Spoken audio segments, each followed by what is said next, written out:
5, 4, 3, 2. Hello and welcome back to another episode of Bets. We have an exotic show planned for you today. First, we'll be giving our best bets for the Winter Olympics, then revving up some props for the Daytona 500, and ending with some bizarre bets. So don't go anywhere because Bet starts right now.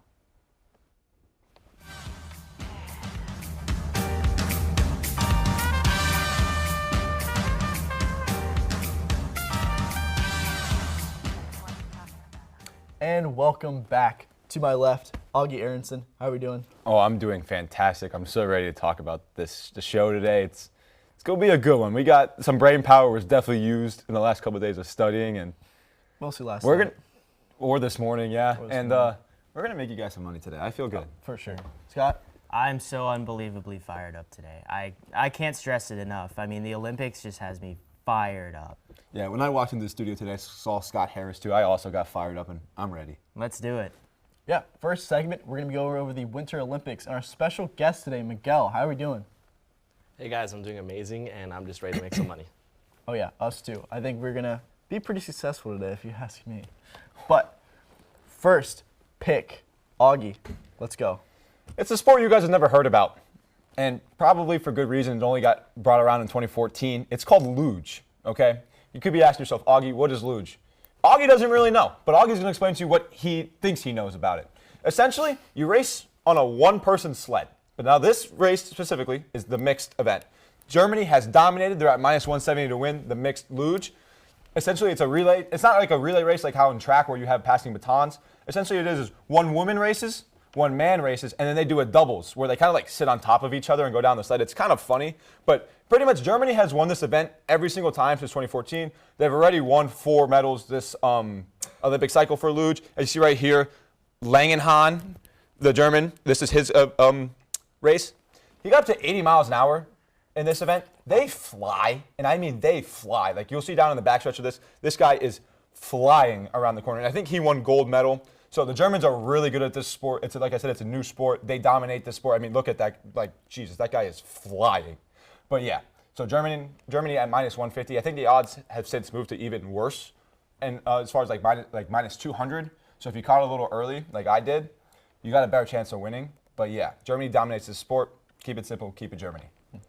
Yeah, I mean, luge is like another one of those kind of bobsled variant sports. I mean, you have the skeleton where you lay face. It's sort of like the skeleton, but you're laying on your back instead of on your stomach. Do you know like when you're in kindergarten, you have those little scooters that you sit on with the 4 wheels? It gave me that kind of vibe, and you're just like wheeling yourself down. But instead of going like 5 miles an hour and using your heels like you're in first grade again, you're going 80 miles an hour down an icy sled. So that's kind of what I thought the sport was. I have Put to your heels say, down. I mean, I you're have to breaking your say, foot.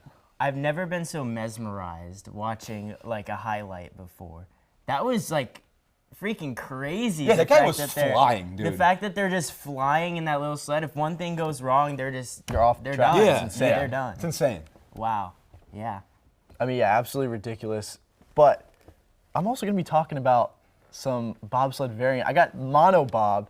I have Keisha Love, the American, winning the gold medal at plus 450. Monobob is one of the newer Olympic sports in this cycle. It's just a bobsled with one person. So instead of the traditional four-man bobsled, it's just going to be her. And she's one of like the first generation of monobob athletes. There's less historical data on this, so it's definitely a newer thing. So it's I feel like it's good for betting though. She's a former track and field athlete. She actually went to UNLV, shout out, and now she's competing at the Winter Olympics.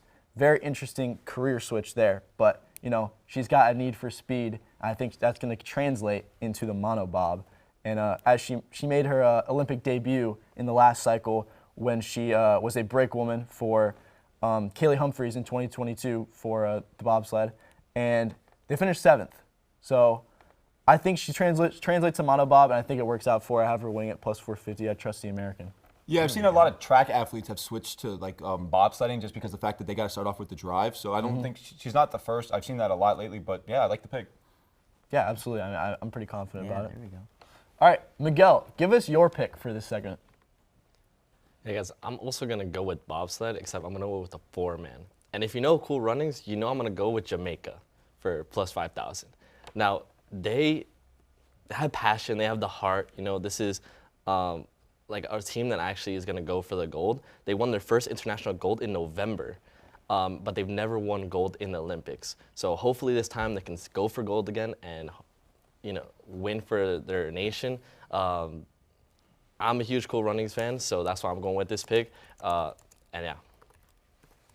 Yeah, I mean, absolutely electric movie. I mean, I think we can all agree. Plus 5,000 kind of seems like a steal, doesn't it? Yeah, especially if they just won gold in November. The team's hot right now. Yeah. Why not throw a flyer out on them and do it for the memes, man? For the culture. Yeah.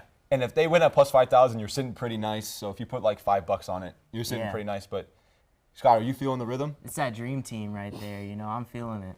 Scott did not pick up what I was. I did putting not. Yeah, I down. mean, Okay. I think Scott will pick up the rhythm as we go on because yeah. he's got a banger selection for us today. Not talking about bobsled though. Yeah, now I mentioned at the beginning of this episode, I'm fired up. I'm so fired up, my palms are sweaty, my arms are heavy. Throw up on my sweater, mom's spaghetti. All right, Team USA men's hockey. It is so their year, all right? Let me tell you, man. I'm going to get on my John Gruden stuff right now. I'm going to be naming players. We got Jack Eichel, all right? We got Jake Gensel, Tampa Bay Lightning, my legend, American hero last year. We couldn't quite finish the job against Canada, but, you know, I think we're going to do it this year. We've got Connor Hellebuck from the Winnipeg Jets in net. And let me see. Let's look at this roster more real quick. Oh, Quinn Hughes, Jack Hughes. We got the Hughes brothers going on. But I team just got to chemistry, say, this year, it just means more. It is the first time since 2014 that NHL players are in the Olympics, and USA has the edge against Canada. And that, because these are really the only two teams that people really see going to the Golden Game. As we see, we're looking at the highlights of the Four Nations Cup that happened last year. This was in order to get preparation for the Olympics that were coming the next year. USA held Canada in the first game, and it was just scrappy. All right, it was scrappy all through and through. You know, they dominated every single team that they played, and we're just adding a few other filler teams like Latvia, like Italy. I believe we have Sweden, Finland, and other teams. We don't have Russia, unfortunately. It would definitely be more competitive if Russia was in the game because we have like players like Nikita Kucherov. But I think USA is going to win the gold medal in men's hockey, plus 175 favored.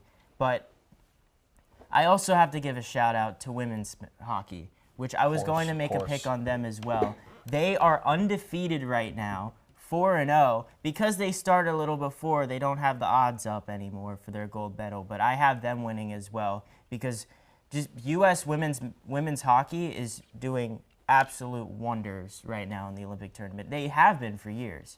But enough said.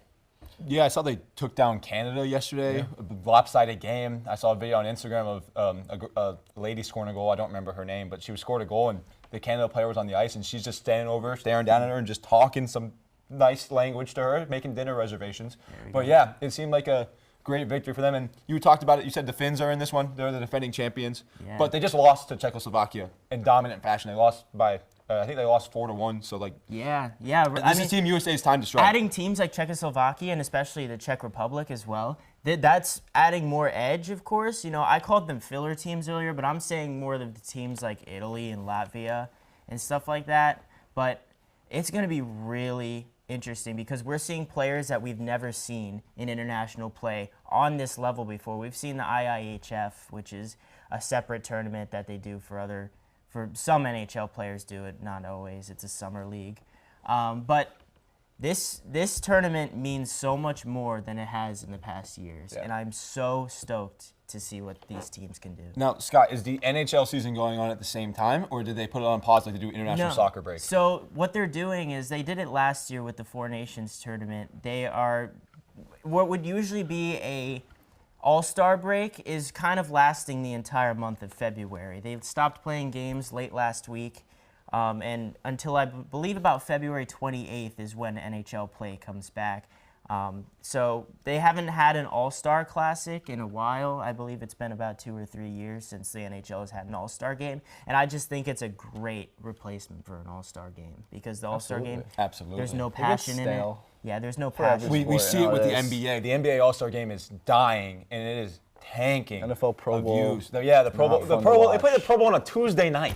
But I do have In to a say, warehouse. That's what I'm saying. Yeah. I do have to say, though, that Team Russia should be in this. There's international politics going on, but it would be so much more of a competitive tournament if Yeah. Team Russia was in it. There could be solutions, like have an East Europe team or something like that. You don't have to give them everything, but let them play. It's a great game.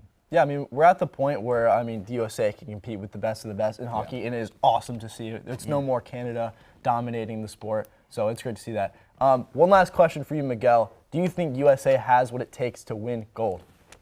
I do 100%. I'm with you guys on this, and I see the USA winning gold here. All right, let's go. We're riding with it. Plus 175, lock it in. But that is all the time we have for this segment. Next segment, though, we're going to be talking about some Daytona 500, so don't go anywhere. We'll be right back. And the quick interruption, we'll be right back for your show. For now, let me give you a quick rundown of what the Hitting the Field Network has planned for you. My name is Edgar Rodriguez, and I'm the host of Hitting the Field Season 22, live streaming every Monday at 4 p.m. Eastern. There, you'll find me and our expert guests talking about everything in the wide world of sports. On Tuesday, get ready because it's Season 10 of Nighttime. Hosted by Andrew Gregg and Joe Geiger, Nighttime keeps you up to date on everything happening in the world of college sports and UCF athletics. Moving on to Wednesday, we have Season 8 of The Combine, hosted by our very own Kathleen Moore. This podcast takes a deep and technical dive into everything NFL, and you won't want to miss that. On Thursday, we go live with Bets, where our Bets boys, Ben Huber, Augie Aronson, and Scott Harris, will give their expert opinion that might just make you some money. On Friday, Season 4 of Girls Got Game takes over with only the hottest topics in women's sports, hosted by none other than Katie Sue Christensen and Mia Flores. And to round out the week, Season 3 of HTFC comes on Saturday, hosted by Octavius Lawrence and Santiago Molina. Soccer never stops, and HTFC will be your stop for everything in the world of football. Make sure to follow us on Instagram and TikTok, where you can find non-stop additional content, as well as stay updated on all HTFN news. Lastly, leave a like, comment, and most importantly, subscribe to the Hitting the Field Network on YouTube. That's all I got. I'm Edgar Rodriguez, signing off. Enjoy the rest of your show. And we are back talking about some Daytona 500. Gentlemen, start your engines. Let's go. Let's go. I'm so hyped for this. All we need is that helicopter that flew over the Hooters 500 race. You know what I'm talking about? To get it started and lead all the boys out with the helicopter going around, and maybe a Hooters model hanging off the side. Who knows? That's America Was right there a there. flyover for the Oscar Mayer Wiener race? Oh, I think That's there the real was. question. What a callback to First Bizarre Bets. First the first episode of Bizarre Bets. We started that season off with a banger. If you didn't check that out, did. I would go check that out. We're bringing it back to that. Fantastic. Yeah, we are bringing Pretty it back for excited. segment 3, but I think there was. There was a flyover. helicopter that let out all the wieners. It was a That's awesome. yeah. It was a fun race. All right, enough wieners. We already got that done in pre-show. Noah Green, our special guest for this segment. How are we doing? Excited to make everybody some money today for Florida's own Daytona 500. Oh yeah, Daytona 500. I mean, as a Florida resident, as a beach-loving guy, I mean, you gotta love Daytona 500, right? do And it. as a beer drinking guy, you gotta love the Daytona 500. Is this like the second best beer drinking holiday of the year? Maybe third? Besides Behind 4th of July? New Year's. I feel like New Year's you might switch it up though. New Year's might be a little bit more like champagne, little Yeah, party yeah, stuff, Yeah. I do have to say I yearn for the feeling of a cool bush light. well, no, we're gonna get to that because of the car I picked, but Okay. I yearn for the feeling of having that RV and driving it into the middle of what's it called? Is that called like the pit there in the middle of the track? Yeah. I'm not a- You're I'm talking not about an the NASCAR I expert, think it's called the pit. Yeah, but All I think we right. should get to our Enough picks. yapping. Let's get to Noah. You can start us off hot here. What's your pick for the Daytona 500? All right, I'm taking an all-out winner at plus 900. The driver of the number 11 car, Mr. Denny Hamlin.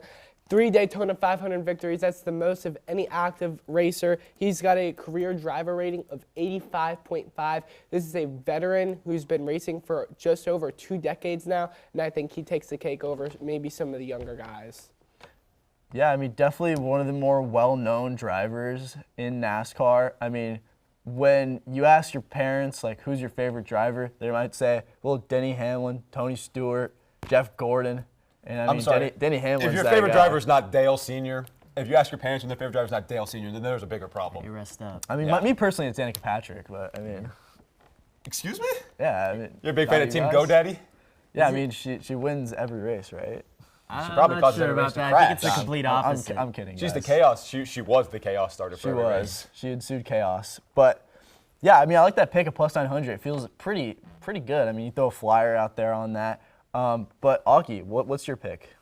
Yeah, I'd choose another outright race winner in the number 24 car, William Byron. Now, you could be saying, hey, Augie, Byron's won the last two. Yeah, I know he has. So there's not a whole lot of, I mean, it's still obviously a big race. Anybody can win, but he's in at plus 550. Look, he's going to be the first person to make history. First person to three-peat at the Daytona 500. Only 5 people have won it back-to-back. He was the 5th. He won it the last 2 years. Like I said, he's going for the three-peat. He started off the race in 2024 in 18th place, and he won. And 2025, he was in 5th place. And now he starts 2026 in 22nd place. Not the greatest start, but the longest, the person who was, it wouldn't be the first time somebody has won from that far back, as somebody won in 2007, starting in 34th. So, look, he has 250 laps to make up the ground. There's plenty of time. This is the guy who's going to make history, is William Byron. He's going to do it. He's going to be the first person to three-peat at the Daytona 500. I mean, I feel like if he went back-to-back, it seems like he should have a little bit better odds. But I mean, hey, I think he's the third favorite. yeah. I mean, that's pretty crazy. I feel like plus 550. I mean, all the odds are going to be a little higher just because you got to win the race, and there's a lot of drivers, Yeah. right? I mean, you saw from the highlight, he won last year on absolute chaos. He made a move on the outside right as the race started to kind of get chaotic. He was able to avoid all of the leaders who got spilled out in front of him. Look, NASCAR's about timing. It's not necessarily about speed. It's about timing sometimes, and he showed the perfect timing in that clip, and he's going to get it done. Yeah. All right. Yeah, but for me and Scott's pick, we're going to go a little back and forth here. Yeah.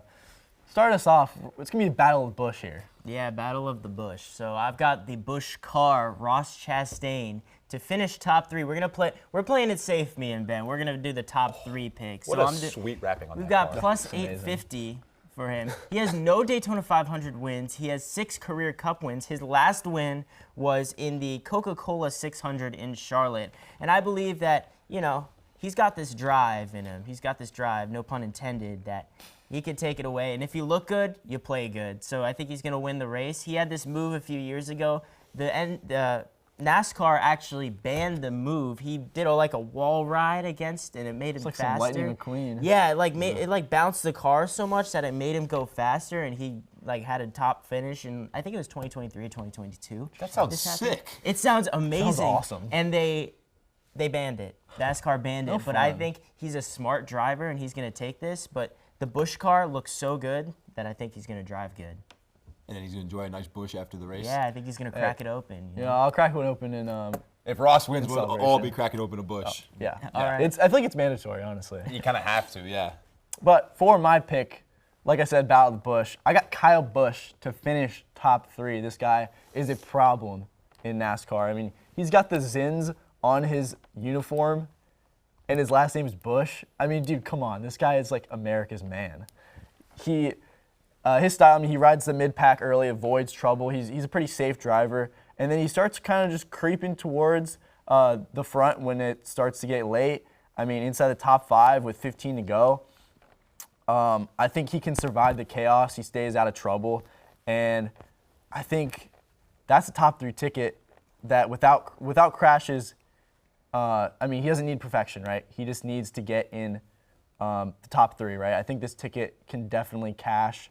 I like Kyle Busch a lot. He's elite at the draft management and choosing the right lanes. I think he doesn't panic. He stays calm, cool, and collected, and finishes right in the top 3.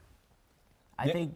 Sorry. No, you go, I sorry. think he sold so hard though. He used to drive this M&M car, and it looks so Yeah, fire. the We're- M&M car is I'm really cool. I'm all about the liveries, whatever you call it.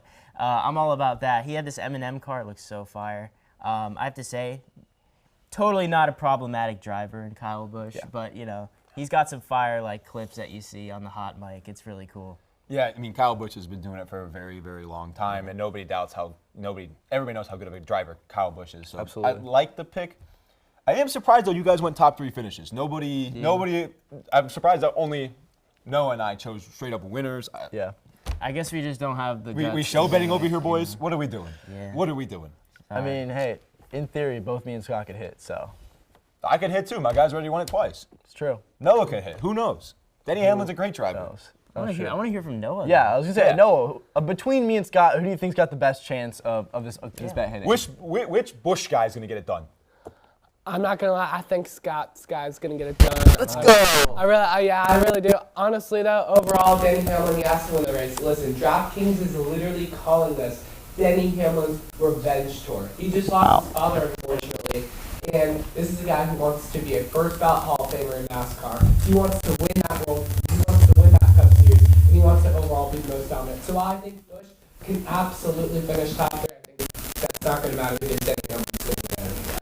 Interesting, yeah. Rest in peace. Yeah, I mean, that's a crazy story. I mean, if he gets out there and wins it, that post-press conference is going to be absolutely electric. I mean, that moment in victory lane, it's just going to be awesome. I hope to see that. That would be absolutely It would be crazy. pretty cool. It'd be a really A heartfelt really special moment. Yeah. Yeah, it would. Right on. Something that would replay out in SportsCenter for like the next 10 years, right? And rightfully Yeah. so.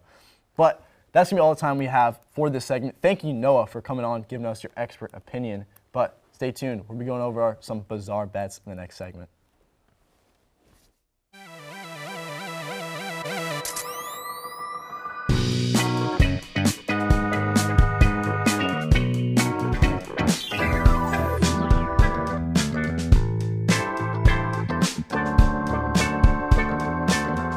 You never got me anything for my birthday.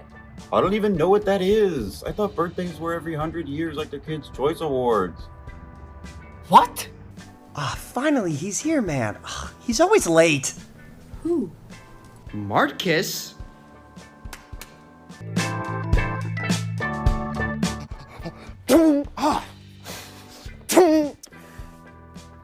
You good? I'd give them one of these. One of these.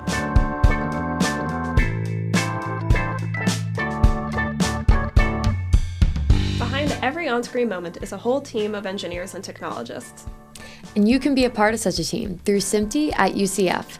You'll join a team of students just like you who are ready to innovate the future of TV and film. With SMPTE at UCF, you'll be able to connect with local industry pros, learn about new technology in the industry, as well as get backstage experience that really matters. Join SMPTE for a backstage pass to all of this. We meet every last Monday of the month for our general body meetings. There, we discuss how new technology is being used to create new media, and we get to highlight local professionals and their specialties. On top of that, we have some site visits planned, so tune into our social media to be notified of when those will happen. So if you're ready to pull back the curtain and find out what really happens behind the scenes, join SMPTE at UCF. And we are back. The first episode of Bizarre Bets of the semester. I'm so excited. I can't contain my excitement right now. I just want to punch both of you in the face.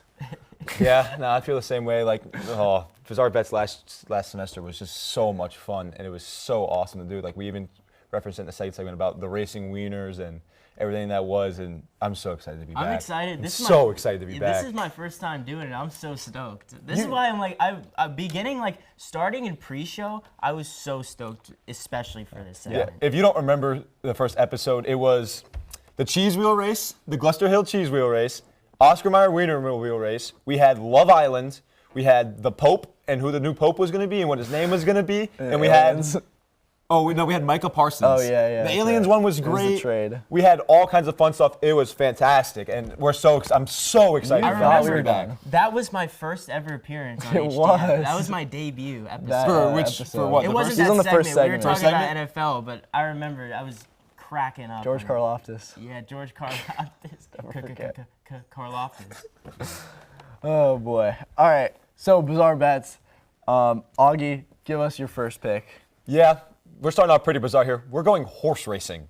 And no, I couldn't find Serbian horses. I couldn't find Nikola Jokic's horses. Trust me, I tried, and I tried last semester. There's just no odds on Nikola Jokic's horses. I can't find them anywhere. Don't worry, I won't give up, though. I'm going to keep trying. But for this one, I have the trainer to win the Kentucky Derby. The Kentucky Derby, I think, is in March. The field is not actually set yet, so it's kind of weird to bet on horses because you might bet on a horse and he's not even in there. But we're going with Bob Baffert at plus 375. Look, If you know horse racing, you know this guy is the GOAT of horse trainers. He has 2 Triple Crown winners. In 2015, it was American Pharoah. In 2018, it was Justify. He has had 8 horses win the Kentucky Derby. 3 win the Belmont, and 5 win the Preakness. This guy is the GOAT of horse trainers, guys. It's simple. Pick Bob Baffert. He's got so many horses that are still competing as far as qualifying for the Kentucky Derby. So you got a lot of odds. You're going to have multiple Bob Baffert horses in this race. So you're not picking the horse, you're picking the trainer. So if any of his horses win, you win. So pick the undisputed GOAT of horse racing. You know, I never bet on the Kentucky Derby, but if I were to, I feel like the trainer, putting on the trainer is the way to go. Because I feel like that's really what matters. Because you got multiple horses in that. You got multiple opportunities. When is the Kentucky Derby? Do you know? I think it's early March. All right. Okay. I didn't know it was coming up. That's crazy. Awesome. All right, Scott, let's give your pick. All right. This one, Sure. I'm gonna have to like contain myself because this one I'm fired up to as well about. Beast Games, Mr. Beast. All right, this is crazy. I was watching the episode last night. I can't spoil too much because it's a series, but What a graphic. we by got the way. look at that graphic. So Kalshi is really weird with its odds. It's kind of like you're trading on an opinion. It's weird. Like so a prediction. So we have like kind of like a vote here. So he's 86% favored to win. It's player 118. I forgot his name. It looks like a stud. Yeah, dude, he had some rough things going on though. In this last episode, he took a bit more money than he should have. This is kind of like Love Island, like last semester. Yeah, we did talk about Love He had a Island. Love Island pick, but I'm making a Mr. Beast Games pick. We got player 118. Scott, I've never seen Beast Games. What is Beast Games? Yeah. So it's kind of like the best way to describe it. It's like Squid Games on crack, but nobody's dying. So Okay. of course, yeah. Should I check it out? No, yeah, I think you should. It's Okay. $5 million as a prize pool. I sound like an agent for Mr. You sound like Beast. you're doing like an ad right now. Yeah. We don't want to give him any more like free advertisement. Yeah, so. but no. Jimmy doesn't. I mean, need Mr. money. Beast, if you want to sponsor us, we'll give you free advertising. send me but- money. We'll put a Feastables right here. Yeah, my And- address is 118. No, that's All right. all All right. Moving on though, I have Dana White to attend the State of the Union address. Oh, this is the lock of the century. This is a lock. This is a I mean, lock. at plus 129, the White House card is coming up in June. I feel like Dana White has to be at the State of the Union. When we're talking about America's 250th birthday, they're trying to stage a UFC fight on the White House lawn. His buddy Dana White, Trump's buddy Dana White, is going to be there. Yeah. I mean, Dana has to be there. He's attributed so much of the UFC to Donald Trump and how he's letting him host his events in the hotels for so long. This is the lock of the century, guys. Yeah, that's a crazy pick, right? That's a crazy plus pick. odds, Like, how'd you find that? This is sounds like a bet online pick. That's what I, yeah. Okay. That's what I love about this like segment is that like Literally I would spend so many hours going to the deepest parts of the internet to where, like, if there was an FBI agent that was watching my electronics, was probably surprised and thought I was the biggest degenerate of all time. But also, a quick update, the Kentucky Derby is May 2nd, not March. Sorry. Also, another update, player 118's name is Nick, I remember now, and he's a dog. He's taken down everybody by the second when it comes to like the challenges. Nick is a storied name in this HTF program, so maybe that can translate to player 118. You can get it done. Where can I watch Beast Games at, Scott? Beast Games is on Amazon Prime. Amazon Prime. It's got its own TV show. This is a commercial now. Like, where am I gonna watch this? Yeah. Jimmy, send us some Feastables or something, Yeah, please. Mr. Beast, please save us. But I think if we take all these picks, honestly, I can see all of them hitting. It's bizarre bets for a reason, so it's unpredictable, but I'm pretty confident. But that's going to be all the time we do have for today. But come back next week. We're going to have a banger episode for you. See you later.